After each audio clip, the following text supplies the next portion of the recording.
আমাদের পিতা হচ্ছেন আদম আলাইহিস সালাম, যিনি বানর ছিলেন না, মানুষ ছিলেন। এক। আর দুই নাম্বার, আমরা এই দুনিয়াতে বিবর্তনবাদের মধ্য দিয়ে আসি নাই, সরাসরি জান্নাত থেকে আসছি। আল্লাহ পাক আদম আলাইহিস সালামকে জান্নাত থেকে দুনিয়াতে পাঠিয়েছে, জান্নাত থেকে সরাসরি দুনিয়াতে পাঠিয়েছে। বরং কোরআন এর উল্টা কথা বলেছে। কি কথা? কোরআন সূরা বাকারায় বলছে একটা জাতি ছিল, তার নাম বনু ইসরাইল। কি নাম? এই বনু ইসরাইলের মধ্যে একটা দলকে আল্লাহ পাক বলেছিলেন শনিবারের দিনে মাছ ধরবে না। কি বলেছেন? শনিবারে, এই যে সাগর আছে আপনাদের, মনে করেন এই শনিবারে মাছ ধরবে না। তো বনু ইসরাইল বেশি চালাক, অতি চালাক, যারা ওই যে প্যালেস্টাইন দখল করে বসে আছে, ওরা দাবি করে আর কি, আসলে এরা সত্যিকারের বনু ইসরাইল নয়, এরা ইউরোপিয়ান জিউস, এরা কিন্তু সত্যিকারের বনু ইসরাইল নয়। এখন এরা অতি চালাক, মাছ ধরে নাই, কিন্তু মাছ ধরার বাদ দিয়ে রাখছে। মাছ আসে, বাদ দিয়ে রাখি, পরে ধরব। এই পাপের কারণে, এই সীমা লঙ্ঘন করার কারণে সূরা বাকারা এবং সূরা আরাফে আল্লাহ পাক বলেছেন ওই মানুষগুলোকে আল্লাহ পাক বানর বানিয়ে দিয়েছে। তাহলে মানুষ থেকে বানর হয়েছে এই দলিল কোরআনে আছে, পড়ে দেখেন। মানুষ থেকে যে বানর হয়েছে এই দলিল কোরআনে আছে, সূরা বাকারায় আছে, সূরা আরাফের মধ্যেও আছে। শনিবারের সীমা লঙ্ঘন করার কারণে এই অপরাধ, এই পরিণতি আল্লাহ পাক কিছু মানুষকে দিয়েছে। তারা এখনো জীবিত আছে কিনা আমরা জানি না, ওদেরকে আল্লাহ পাক মেরে ফেলেছেন না বেঁচে আছে আমরা এগুলো জানি না, কারণ কোরআন এগুলো নিয়ে কথা বলে নাই। এতটুকু কোরআন বলেছে। তবে এখনো কিন্তু বহু বাইরের মানুষ আকৃতির প্রাণীকে আল্লাহ পাক ভেতর থেকে বানর বানিয়ে দিচ্ছেন না। এটা নিয়ে একটা কথা বলতে চাই, সেটা হলো কিয়ামতের আগে আগে আরও কিছু মানুষকে আল্লাহ পাক কিন্তু শূকর এবং বানরে পরিণত করবে। এই হাদিসটা কি জানেন? হাদিসটা শুনে রাখেন, এটা আখিরুজ জামান বা কিয়ামতের আলামত সংক্রান্ত হাদিসগুলোর মধ্যে পাবেন।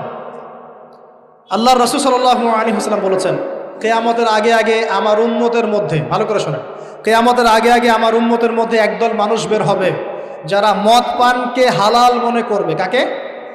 মদ পান করাকে হালাল মনে করবে। যারা বাদ্যযন্ত্র, গায়িকা, নায়িকা এগুলো নিয়ে নর্তকী নাচাবে রাতের বেলা, এগুলোকে হালাল মনে করবে।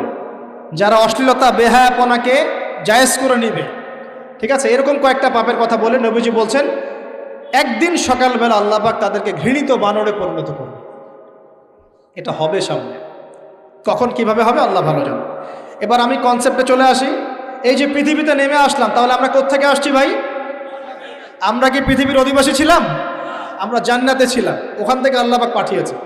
এবার পৃথিবীতে এসে আদম আলাইহিস সালামের যুগে খুব একটা দুর্ঘটনা ঘটে নাই, একটা ঘটেছে। কয়টা? একটা। ভাই হাবিলের কুরবানি কবুল হয়, কাবিলের অন্তর্দাহ হয়, জ্বালা হয়। কেন হাবিলেরটা কবুল হবে, কাবিলের কেন হচ্ছে না? এই হিংসার বশবর্তী হয়ে কাবিল হাবিলকে হত্যা করে ফেলে। হত্যা করে লাশটা দাফন করার পদ্ধতিও তার জানা ছিল না। আল্লাহ কাককে পাঠালেন, কাককে দেখে সে শিখল। প্রথম দুর্ঘটনা হচ্ছে হাবিল কাবিলের দুর্ঘটনা। বলে রাখি, আজকেও নিজের ভাইয়ের বেশে বহু কাবিল মুসলিম সমাজের মধ্যে ঘুরে বেড়ায়। নিজের ভাইয়ের লেবাসে, পোশাকে, সুরতেই বহু কাবিল এখনও কিন্তু মুসলিম সমাজে ঘুরে বেড়ায়। তো আমরা কাবিলদেরকে কাবিলের পরিণতি সম্পর্কে সচেতন করতে চাই। হাবিল বলেছিল তুমি যদি আমাকে মারতে আসো, আমি তোমাকে মারার জন্য হাত বাড়াবো না। হাবিল জান্নাতে যাবে আর কাবিল জাহান্নামে যাবে। কেন কাবিল জাহান্নামে যাবে? নবীজি বলেছেন পৃথিবীর প্রথম হত্যাকাণ্ড সংগঠিত করেছে কাবিল। এ কারণে পৃথিবীতে যত খুন হবে সমস্ত খুনের পাপের একটা অংশ কাবিলের আমল নামায় যোগ করা হবে। বলে নাউজুবিল্লাহ। একটা কথা মনে রাখবেন, সদকায়ে জারিয়া যেমন আছে, গুনাহে জারিয়াও আছে। একটা মদের দোকান দিয়েছেন, যত মানুষ মদ খাচ্ছে সমস্ত গোনার একটা অংশ আপনার কাঁধে আসছে। সিনেমা হল করেছেন, মানুষ সারাদিন নেকড়া ছবি দেখে, নগ্ন ছবি দেখে, যত মানুষ এখানে পাপ করবে সমস্ত পাপের একটা অংশ আপনার কাঁধে যায়। আবার একটা মাদ্রাসা করেছেন, যত মানুষ এখানে দ্বীনি ইলম শিখবে এই নেকির একটা অংশ আপনি পাবেন ইনশাআল্লাহ। মরে গেলেও কবরে পাবেন ইনশাআল্লাহ।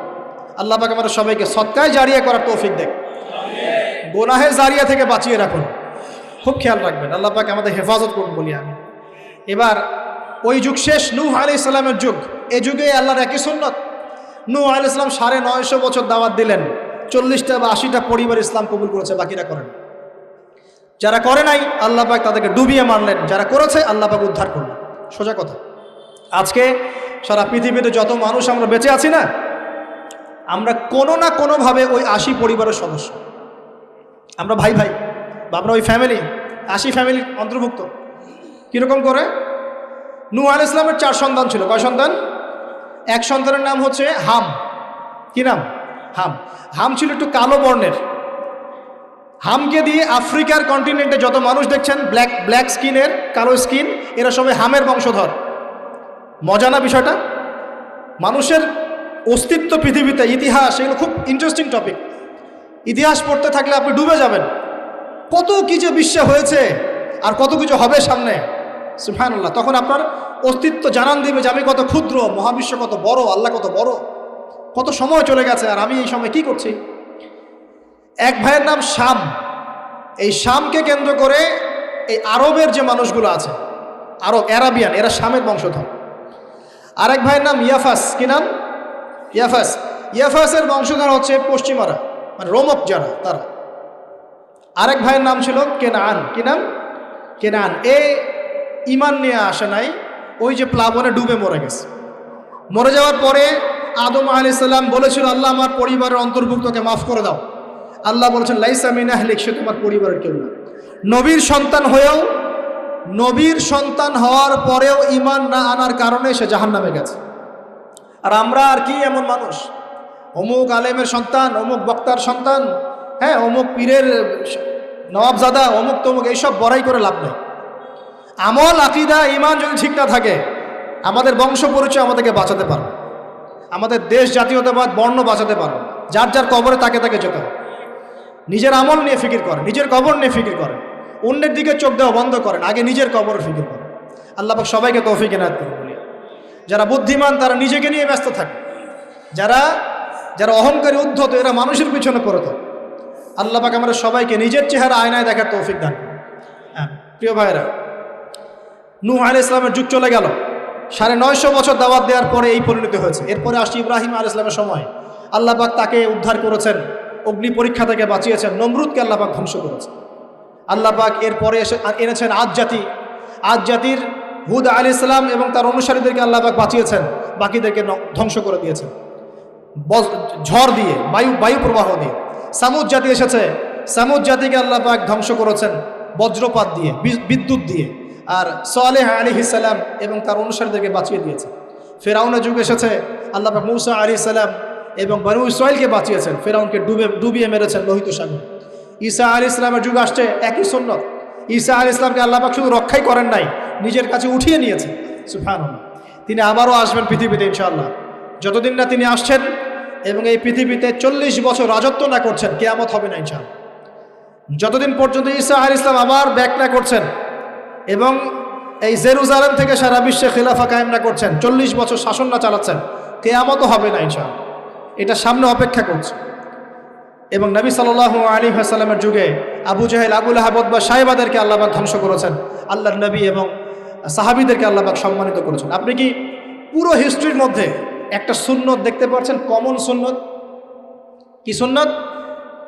প্রত্যেক যুগে যুগে যারাই আল্লাহর ওই যে বিধান মেনে চলেছে, সমকালীন নবী রাসূলদের আনুগত্য করেছে, আল্লাহ পাকের আনুগত্য করেছে, আল্লাহ পাক তাদেরকে উদ্ধার করেছেন দুনিয়াতেও পরকালে। প্রত্যেক যুগে যুগে যারাই আল্লাহকে মানে নাই, রাসূলকে মানে নাই, আল্লাহর আসমানি কিতাবকে মানে নাই, বিরুদ্ধাচরণ করেছে, কুফরি করেছে, শিরক করেছে, আল্লাহ পাক সবাইকে ধ্বংস করে দিয়েছেন, কারো কোনো পরোয়া করে না।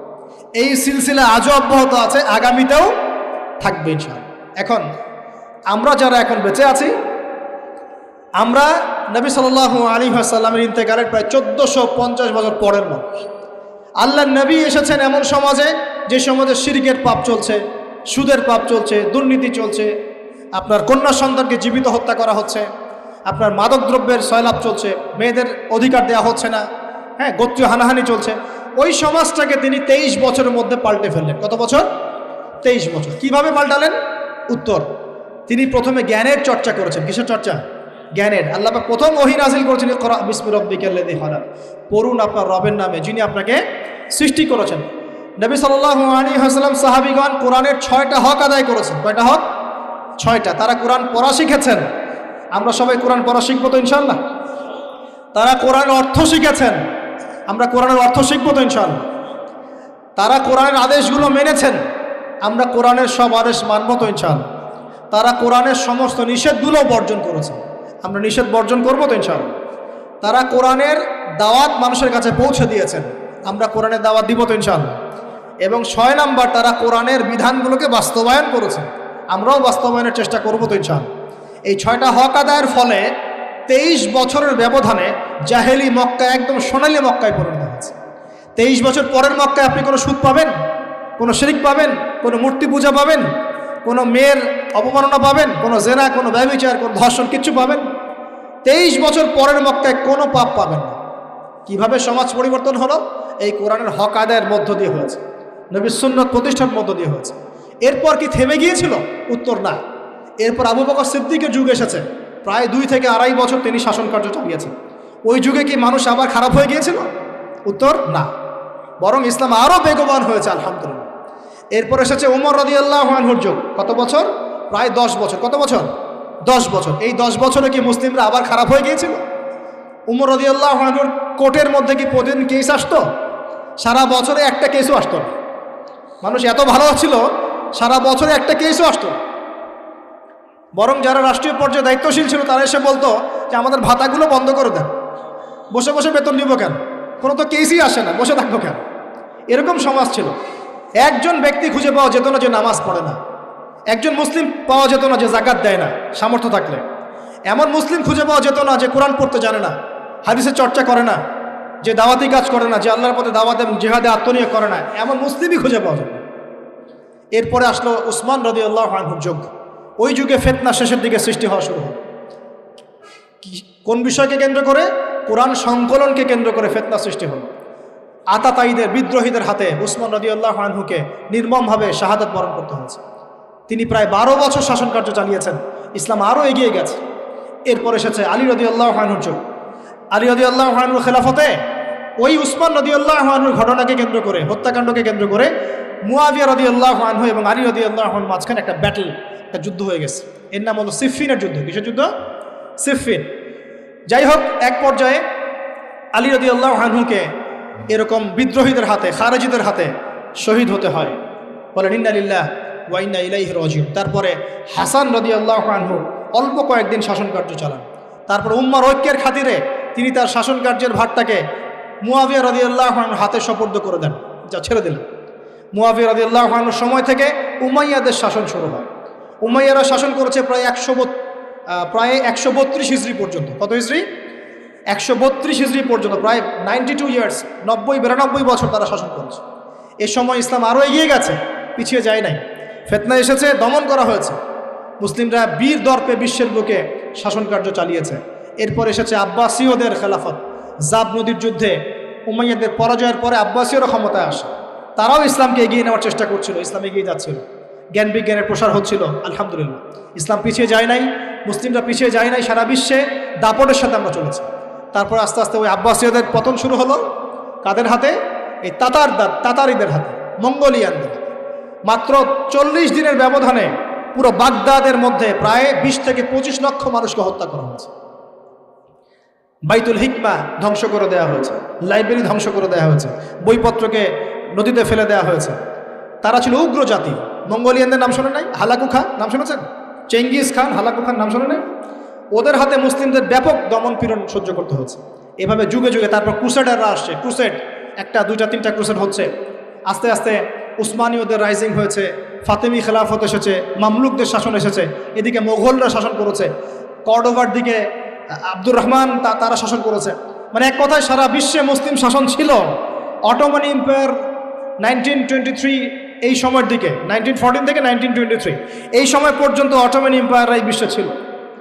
তারপর প্রথম বিশ্বযুদ্ধে যখন তারা রাশিয়ার পক্ষ নেয়, এরপরে ব্রিটেন যখন জয়লাভ করে, এই সময় থেকে মুসলিমদের ডমিনেটেড হওয়ার সময়টা শুরু হয়েছে।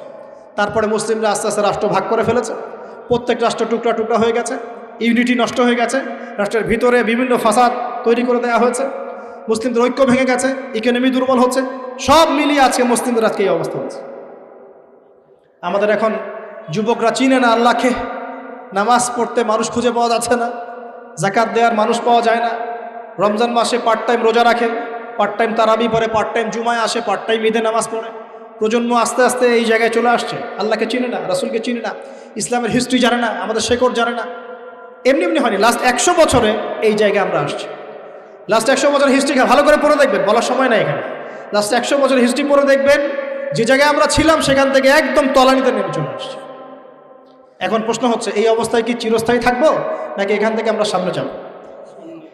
সামনে যে এমনি এমনি যাওয়া হবে না এটা নিশ্চিত। সামনে যাওয়ার জন্য কিছু কাজ এবং ক্রাইটেরিয়া মেনটেন করতে হবে। আমরা জানি এরপরে আসবে ইমামুল মাহদির শাসন, তারপরে আসবে নবী ঈসা আলাইহিস সালামের শাসন, তারপরে দাজ্জালকে মেরে ফেলা হবে। আর দাজ্জালকে মেরে ফেলার আগে দাজ্জাল তার অনুসারীদেরকে নিয়ে বিশ্ব শাসন করবে 40 বছর। 40 বছর না, 40 দিন। 40 দিন। প্রথম দিন হবে 1 বছরের সমান, দ্বিতীয় দিন হচ্ছে 1 মাস, তৃতীয় দিন 1 সপ্তাহের সমান। তারপরে দিনগুলো আমাদের দিনের মতোই। এরপর ঈসা আলাইহিস সালামের আগমনের মধ্য দিয়ে তার ধ্বংস হবে। এরপর ইয়াজুজ আর মাজুজ বের হবে। ইয়াজুজ আর মাজুজ খুব হিংস্র হবে, তাদেরকে হত্যা করার ক্ষমতা মুসলিমদের থাকবে না। মুসলিমরা তুর পাহাড়ে আশ্রয় নেবে। আল্লাহ পাকের গজবে তাদের ঘাড়ের মধ্যে একটা ভাইরাস জন্ম নেবে, এতে তারা মারা যাবে। বড় বড় নখরওয়ালা প্রাণী আল্লাহ পাঠাবেন, পাখি, এরা এসে এদেরকে উঠিয়ে উঠিয়ে কোনো জায়গায় ফেলে দিবে, মহাবিশ্বের কোনো এক জায়গায় নিয়ে ফেলে দেবে। তারপর আল্লাহ পাক বৃষ্টি বর্ষণ করবেন, প্রচুর বৃষ্টি বর্ষিত হবে এবং বিশ্বের এই জমিনটা উর্বর হবে। তখন একটা ডালিম দেখেছেন ডালিম? একটা ডালিম একটা পরিবার খাবে। একটা ডালিমের খোসার মধ্যে একটা পরিবার আশ্রয় নিতে পারবে। এত বড় বড় ফসল হবে। 40 বছর ঈসা আলাইহিস সালাম এই বিশ্বকে শাসন করবেন ন্যায়ের ভিত্তিতে, আদালতের ভিত্তিতে। ঘাটে মহিষে 1 ঘাটে পানি খাবে, বাঘে মহিষে 1 ঘাটে পানি খাবে, কেউ কারো উপর জুলুম করবে না। এরপর তার বিয়ে শাদী হবে, সন্তান হবে এবং তার ইন্তেকালও হবে স্বাভাবিকভাবে, এবং তাকে দাফন করা হবে নবী মুহাম্মদ সাল্লাল্লাহু আলাইহি ওয়াসাল্লামের কবরের পাশে, রওজার পাশে। এরপরে মানুষ আবার খারাপ হওয়া শুরু করবে। এতটা খারাপ হবে যে মানুষ রাস্তার মোড়ে মোড়ে জেনা ব্যভিচারে লিপ্ত হবে, কুকুর শেয়ালের মতো।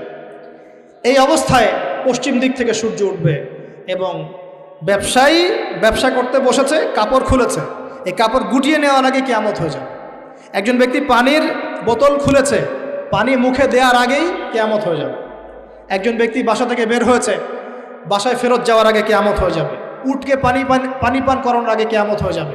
ওই সময় তওবার দরজা বন্ধ হয়ে যাবে। এই ইসরাফিল আলাইহিস সালাম সিংহায় ফুঁক দিয়ে দিবেন, মহাবিশ্ব ধ্বংস হয়ে যাবে। আল্লাহ পাক দ্বিতীয় ফুৎকারের মধ্য দিয়ে আবার সবাইকে উঠাবেন এবং এই দুনিয়ার জীবনে আমরা যে কাজগুলো করেছি এর হিসাব আমাদেরকে দিতে হবে। সেদিন যদি আমরা আল্লাহর কাছে প্রত্যেকটা কাজের হিসাব দিতে পারি, কোরআন সুন্নাহর উপর থাকতে পারি, আল্লাহর বিধিবিধান মেনে চলতে পারি, এই কারাগারের জীবনে আল্লাহর বিধান মেনে চলতে পারি, ইনশাআল্লাহ যেই জান্নাত থেকে আসছি আবার সেখানে ফিরে যাবো।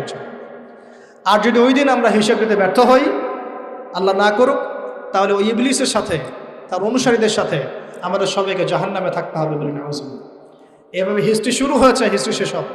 এই দুনিয়া চিরস্থায়ী হবে না, আর আমাদের অবস্থা এমন থাকবে না।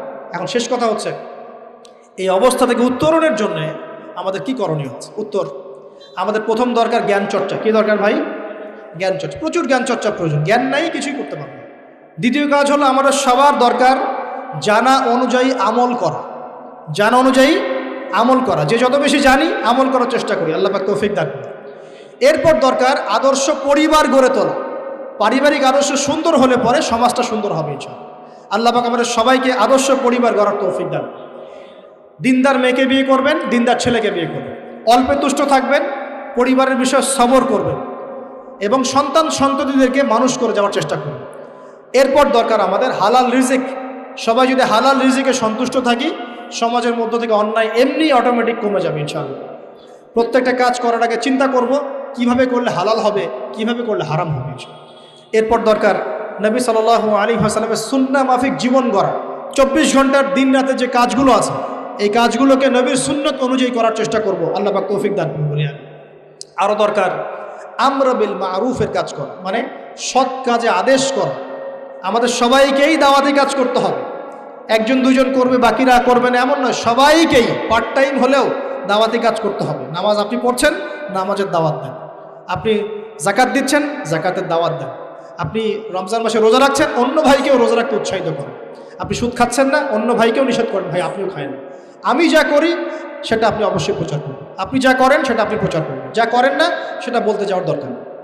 তবে হ্যাঁ, আমলের কথা আপনি বলতেই পারেন। যদি আপনি তাহাজ্জুদ নিয়মিত পড়তে নাও পারেন, মানুষকে আপনি বলতে পারবেন তাহাজ্জুদের নামাজ পড়েন, তাহাজ্জুদ নামাজ পড়া ভালো।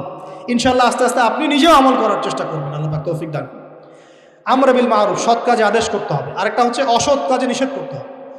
সৎ কাজে শুধু আদেশ করলেই হয় না, অসৎ কাজেও কি করতে হয়? নিষেধ করতে হয়।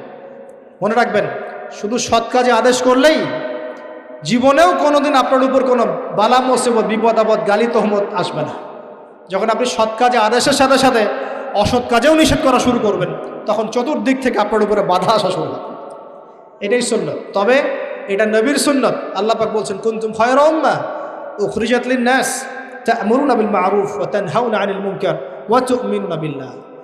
আর আমাদের দায়িত্ব হচ্ছে পরবর্তী প্রজন্মকে মানুষ করে যাওয়া, নিজেদের জান মাল সময় শ্রম দিয়ে আল্লাহর জমিনে আল্লাহর দিনটাকে প্রচার করা, প্রসার করা, প্রতিষ্ঠার চেষ্টা করা, এবং চরমপন্থী না হওয়া, আবার গোলালু মার্কা শৈথিলতাবাদীও না হওয়া, মধ্যমপন্থী থাকা, নিজের দায়িত্ব পালন করা, অন্যকে দিনের দিকে ডাকা।